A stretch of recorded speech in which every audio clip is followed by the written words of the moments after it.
صحیح بخاری کی یہ حدیث مبارکہ حضرت ابو ہریرہ رضی اللہ تعالیٰ عنہ آپ اس کے راوی ہیں۔ آپ فرماتے ہیں کہ رسول اللہ صلی اللہ علیہ وآلہ وسلم نے فرمایا کہ جس نے ایک دن میں 100 بار یہ لفظ پڑھا، ایک دن میں 100 مرتبہ یہ لفظ پڑھا،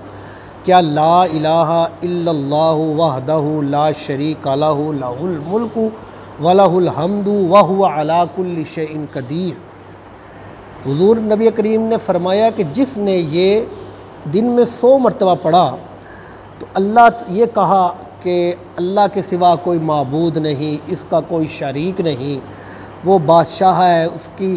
تعریف بے شمار ہے اور ہر چیز پر وہ قادر ہے۔ تو حضور اکرم صلی اللہ علیہ وآلہ وسلم نے فرمایا جو یہ پڑھتا ہے لا الہ الا اللہ وحدہ لا شریک لہ لہ الملک ولہ الحمد وہو علی کل شیء قدیر، تو حضور فرماتے ہیں ایسے ہے کہ اس نے 10 غلام جو ہیں وہ آزاد کر دیے۔ اس کو ثواب دیکھیں اب مل رہا ہے کیا کہ اس نے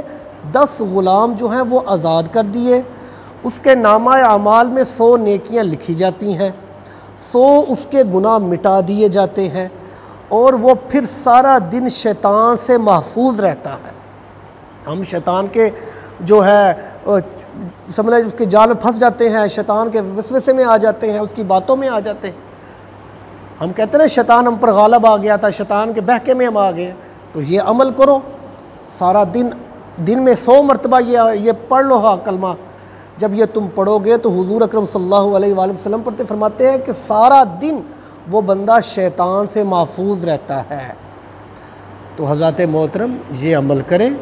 اس سے جو ہے فائدہ ہے، نیکیاں بھی ملتی ہیں، انسان شیطان سے محفوظ بھی ہو جاتا ہے اور 10 غلام آزاد کرنے کا ثواب بھی مل جاتا ہے۔ اور ہمیں چاہیے ایسے کلام جو ہے وہ ہم پڑھتے رہا کریں، اور یہ 100 مرتبہ اگر ہم بیٹھ کے پڑھ لیں تو وقت نہیں لگے گا۔ تو اللہ تبارک و تعالی ہمیں ایسا عمل کرنے کی توفیق عطا فرمائے۔